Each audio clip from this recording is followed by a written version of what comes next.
Hi everyone, मैं Anjali divine ज्ञानम channel में आपका स्वागत करती हूँ। और आज की वीडियो है क्रिया मीन्स वर्ब। वर्ब कहते हैं क्रिया, मतलब किसी काम को करना, उसे बोलते हैं हम क्रिया। तो इसके बारे में समझ लेते हैं अच्छे से डिटेल में। बगीचे में रंग बिरंगे फूल खिले हैं, उन पर भौरे और तितलियाँ मंडरा रही हैं। मैं और मेरा छोटा भाई बगीचे में खेल रहे हैं। दादाजी माली से बात कर रहे हैं, माली नए पौधे लगा रहा है। ऊपर दिए गए वाक्यों में रंगीन शब्द हमें किसी काम के होने या करने का बोध करा रहे हैं। इन शब्दों को ही क्रिया कहते हैं। क्रिया की परिभाषा क्या होती है?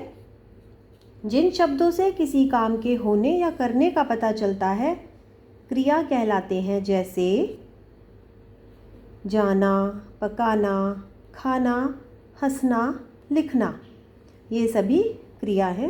कोई भी काम हो रहा होता है जो, वो क्रिया होता है। इसके बारे में और जान लेते हैं।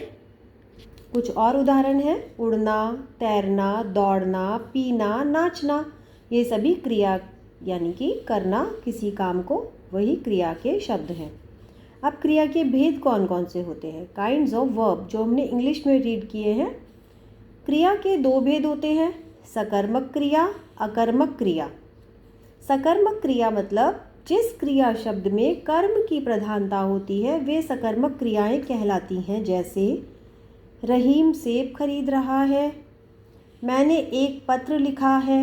उपरोक्त उदाहरणों में सेब व पत्र कर्म और खरीदना व लिखना क्रिया शब्द हैं। ठीक है, समझ में आया आपको? जिसमें क्रिया शब्द में कर्म की प्रधानता हो, जैसे रहीम सेब खरीद रहा है। रहीम क्या कर रहा है? सेब वो खरीद रहा है, रहीम। ठीक है। मैंने एक पत्र लिखा, मैंने क्या किया? पत्र लिखा। तो यहाँ पे क्या हुआ है? कर्म की प्रधानता होती है। मैंने क्या लिखा? मैंने पत्र लिखा। मैंने क्या खरीदा? मैंने सेब खरीदे। तो यहाँ पे कर्म की प्रधानता है सेब, यहाँ पे पत्र की प्रधानता है ना। तो सेब और कर्म, पत्र जो है वो कर्म, और खरीदना व लिखना क्रिया शब्द हैं। जिस क्रिया शब्द में कर्म की प्रधानता ना हो, वो अकर्मक क्रियाएं कहलाती हैं। जैसे पक्षी उड़ते हैं, शेर दहाड़ता है। यहाँ पे हमें कर्म की प्रधानता नहीं नज़र आ रही है ना, बस पक्षी उड़ते हैं लिखा है सिंपल, और शेर दहाड़ता है।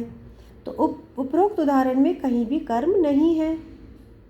सकर्मक और अकर्मक क्रियाओं की पहचान करने के लिए हम वाक्य में क्या, कहाँ, कैसे, क्यों बनाकर प्रश्न करते हैं। यदि उत्तर मिले तो वह सकर्मक क्रिया होती है, नहीं तो अकर्मक क्रिया होती है। कुछ उदाहरण देख लेते हैं इसके। राधिका किताब पढ़ रही है। राधिका क्या पढ़ रही है? तो यहाँ पे हमें उत्तर मिल रहा है किताब। उपरोक्त वाक्य में किताब कर्म है, अतः इस वाक्य में सकर्मक क्रिया है। कर्म के साथ, सकर्मक, कर्म के साथ। ठीक है। हमीदा घर जा रही है। हमीदा कहाँ जा रही है?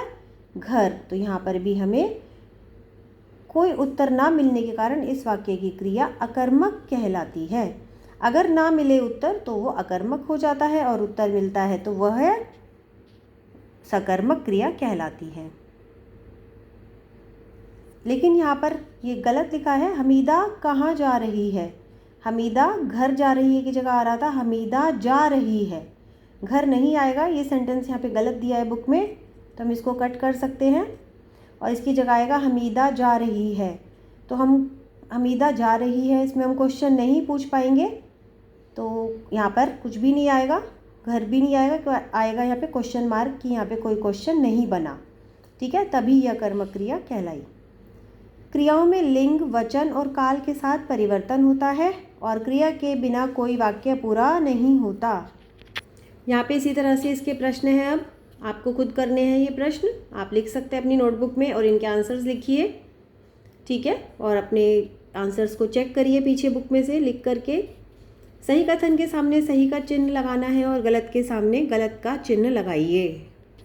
जैसे जिन शब्दों से काम के होने का बोध होता है वे क्रिया कहलाती हैं, इसको सही लगाएंगे हम। क्रिया में लिंग, वचन और काल के अनुसार परिवर्तन नहीं होता, गलत है ये। क्रिया के 4 भेद होते हैं, ये भी गलत है। क्रिया के 2 भेद होते हैं। क्रिया के बिना वाक्य पूरे नहीं होते हैं, ये सही है। ठीक है, क्रिया के बिना वाक्य पूरा नहीं होता। अगर हमने खाली बोल दिया कि वह खाना, लेकिन क्या वह खाना खाती है, तभी वाक्य पूरा होगा ना। खाती है तो क्रिया हो गया, तो उसके बिना वाक्य पूरे नहीं होते। यहाँ पे हमें उचित क्रियाओं से वाक्य पूरे करने हैं।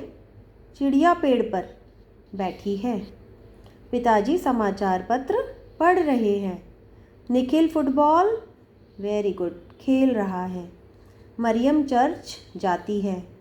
सलमान ईद। आपको इसका खुद बनाना है और कमेंट बॉक्स में लिख के बताना है इसका क्या आंसर आया। आप मेरे को कमेंट करके बताएंगे ज़रूर याद से। डॉक्टर, हमें इसे मैचिंग करनी है, कॉलम और कॉलम ब को मैच करना है। डॉक्टर क्या करेगा, मरीज देख रहा है। बत्तख पानी में तैर रही है। मोर बाग में नाच रहा है। घोड़ा घास खा रहा है। राधा नृत्य सीख रही है और रहीम नमाज पढ़ रहा है। ठीक है, इस तरह से उचित क्रियाओं के नाम लिखो। हंसना, पकाना, पढ़ना, उड़ना। इसी तरह से वाक्य में प्रयोग करने हैं, ये आपको खुद से करना है। आप इनको खुद से लिखिए। पढ़ना का सेंटेंस चलना, दौड़ना, हंसना, बैठना, इनके वाक्य बनाने हैं आपको। और इसी तरह से हमें यहाँ पे क्रिया शब्दों को रेखांकित करना है और उनके भेद लिखने हैं। माँ ने एक फ्रॉक सिली, तो यहाँ पे क्रिया क्या हो गया, सिली। ठीक है, तो ये कौन सा हो गया, ये सकर्मक, क्योंकि यहाँ पे कर्म के साथ है। मीना बाजार जाती है। मीना कहाँ जाती है, बाजार, तो ये भी बाजार और सकर्मक। किसान खेत जोत रहा है, ये भी यहाँ पे जोत रहा है आएगा और यहाँ पर आएगा सकर्मक। वृक्ष हरे भरे हैं। ठीक है, तो वृक्ष कैसे हैं, हरे भरे, ये भी सकर्मक। और यहाँ पे क्रिया हमें समझ में नहीं आ रही है तो हम इसे अकर्मक क्रिया बोलेंगे। अकर्मक हो गया ये, यहाँ पे कोई भी क्रिया नज़र नहीं आ रही, हरे भरे हैं बस। चिड़िया उड़ गई, तो ये सकर्मक हो गया और उड़ गई का यहाँ पे क्रिया आ गया। ठीक है, इस तरह से ये एक्सरसाइज हो जाएगी, आप इसको कीजिए। और आपको मैंने बोला था ये आप मुझे कमेंट में बताएंगे। सलमान ईद, इसका पूरा वाक्य लिखना है, आपको कमेंट करना है।